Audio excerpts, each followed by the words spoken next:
تخيل انك تبقى واقف في ميتم حتى انت عارفه ويعدي عليك واحد ويقوم قايل لك السلام عليكم وهو قال لي بيحصل إيه في الناس. فانت ترد عليه وتقوم قايل له والله الجزار جاركم اللي هناك ده هو مات. هو يرفع عينه كده على المحل اللي هناك ويقوم قايل لك الجزار اللي هناك ده لا ده ما ماتش. انت تقوم باصص له بطرف عينك كده وتقول له انت عايز ايه يا عم انت في ايه؟ فيقول لك تعالى معايا بس واسمع الكلام.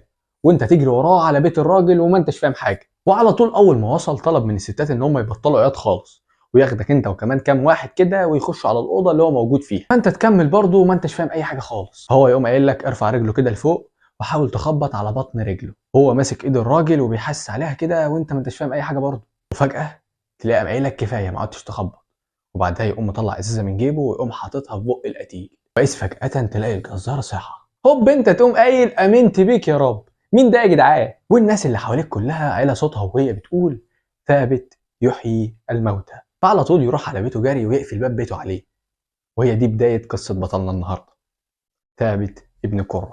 هو ثابت ابن قرة ابن مروان، وقيل ان هو ثابت ابن قرة ابن عرفان الحراني، وكنيته ابو الحسن. اتولد يا جماعة سنة 221 هجرية في حران في شبه الجزيرة، موجودة شمال العراق، وهي موجودة في تركيا حاليا، وعلشان كده طبعا لقبوه باسم الحراني. وكان في بداية حياته في حران صرفيا، وكان من الصابئة. وهو عنده 15 سنة بدأ يخرج من بيته ناحية بغداد علشان يروح يكمل تعليمه هناك. وبدأ هناك على طول يتعلم كل اللغات والترجمة والهندسة والرياضة. وبعدها قام راجع تاني على موطنه، بس المرة دي كان وهو مسلم. والديانة بتاعت قومه دي كانوا بيعبدوا فيها النجوم، واحنا هنستفاد من الموضوع ده بعدين.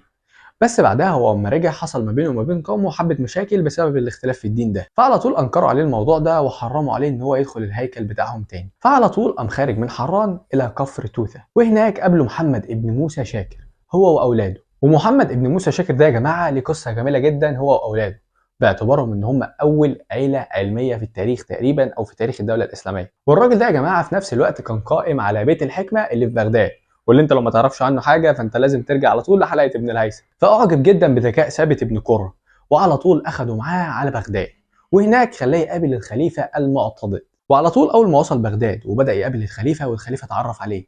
الخليفه خلاه من المقربين ليه وخلى ليه خطوه ومكانه عنده، يعني بقى يروح يزور الخليفه كده عادي. وهناك على طول الخليفه بدا يعرفه على محمد ابن موسى الخوارزمي، اللي انت لو ما تعرفش عنه حاجه برضه لازم ترجع الحلقه اللي فاتت. بس في عندنا قصه تانية بتقول ان محمد ابن موسى شاكر مش هو اللي قابله في كفر توثة، لا ده محمد ابن موسى الخوارزمي هو اللي قابله هناك. ومن هناك عرفه على الخليفه المعتضد وضمه لبيت الحكمه. بس خلينا متفقين ان القصه الاولانيه هي الاقرب للصح. المهم يا جماعه ان في العصر ده من الدوله الاسلاميه، بالذات في عهد الخليفه هارون الرشيد، في ظل ازدهار الدوله العباسيه في الوقت ده، وفي ظل برضه عصر اولاده واحفاده الخليفه المامون والخليفه المعتضد، كانت الدولة الإسلامية في الوقت ده في عز ازدهارها علميا. كان وقتها يا جماعة العلم واخد حقه جدا، وكان الخليفة بيقرب ليه العلماء والمفكرين كلهم. حتى في وقتها تم إنشاء بيت الحكمة، وده دليل على حاجة زي كده. ولما الشعب كان بيشوف حاجة زي كده فالشعب هو كمان كان بيقدرهم وكان بيهتم بيهم.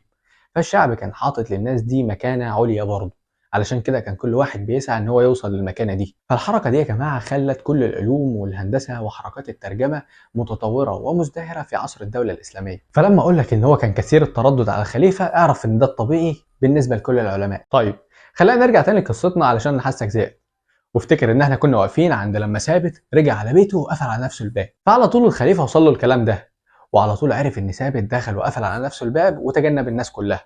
فالخليفة بعت له الجنود بتاعه وطلبوا إن هو يجيله لحد القصر. فعلى طول ثابت وصل لحد الخليفة، واول ما وصل للخليفه الخليفه قال له اتدعي المسيحيه يا ثابت؟ يعني انت بتقول على نفسك ان انت مثلا زي سيدنا عيسى فالناس بدات تقول عنك الكلام ده؟ بس ثابت قام قايل له لا والله، انا كنت كل يوم بعدي على الراجل ده وهو في المحل بتاعه، وكنت بشوفه وهو بيقطع الكبده وكان بيرش عليها كده شويه ملح وياكلها كده وهي نيه. كمان ثابت بيقول ان انا كنت بستقبح قوي المنظر ده، فعلى طول كنت انا عارف ان هو كان هيصيبه سكته، فعلشان كده كنت بحضر لها الدواء قبل ما تحصل.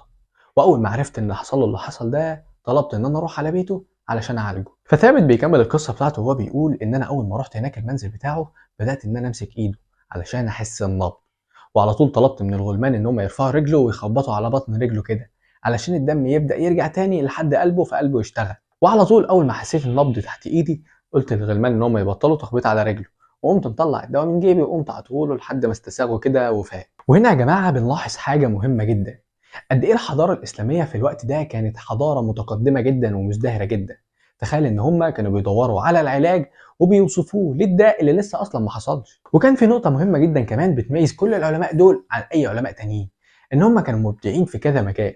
يعني مثلا عندك ثابت صاحبنا، ثابت يا جماعه كان مبدع جدا في الهندسه وفي الرياضه وفي الجبر. كمان ثابت كان متميز جدا في الترجمه، لان هو كان على علم باللغه السريانيه واللغه اليونانيه، فده خلاه ضليع جدا في الترجمه، وكمان خلاه يترجم كل كتب الرياضه ويتميز فيها. وده خلاه يا جماعه يطلع نظريات كتير جدا وقواعد كتيره جدا في الرياضه، لحد ما تم اطلاق عليه لقب الحاسب لتميزه في هذا العلم. وكمان يا جماعه كان ثابت متميز جدا في علم الفلك، لان زي ما احنا كنا متفقين في الاول ان هو كان من الصابئه، ودول بيعبدوا النجوم، فده خلاهم يعطوا اهتمام كبير جدا بالنجوم، وان هم يعرفوا مكانها ويحددوا حجمها وكل حاجه عنها.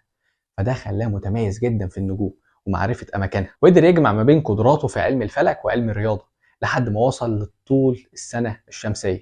أول واحد يوصل للموضوع ده وحددها بالظبط 365 يوم 6 ساعات 9 دقايق 12 ثانية، يعني عنده معدل خطأ ثانيتين بس عن الرقم الصحيح. وكمان كان مميز جدا في الطب، والدليل على كده طبعا أنا مش محتاج أحكيه، لأن القصة اللي احنا شرحناها حكت كل حاجة. وأتوقع إن هو كان محبوب جدا من النساء في الفترة دي، لان كان ليه مؤلفات كتير جدا في الشعر والتخسيس والبشره. وطبيعي لما تكون الدوله موفره كل سبل النجاح والتفوق لكل الناس اللي عندها وكل العلماء اللي تحت ايديها علشان يوصلوا لكل التقدم ده، طبيعي ان احنا لما نيجي نتكلم عن شخص واحد منها ما نعرفش نعد كل امتيازاته في حلقه واحده. وظل ثابت بن قرة ينشر في العلم ما بين الناس لحد ما توفاه الله في 26 صفر سنه 288 هجريه، عن عمر يناهز ال 67 سنه.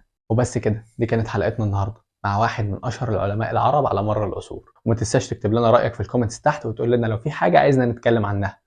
وكمان لو عجبك الموضوع تقدر تعمل لنا سبسكرايب. انا كريم الشوافني، وي ار ذا ترابتس.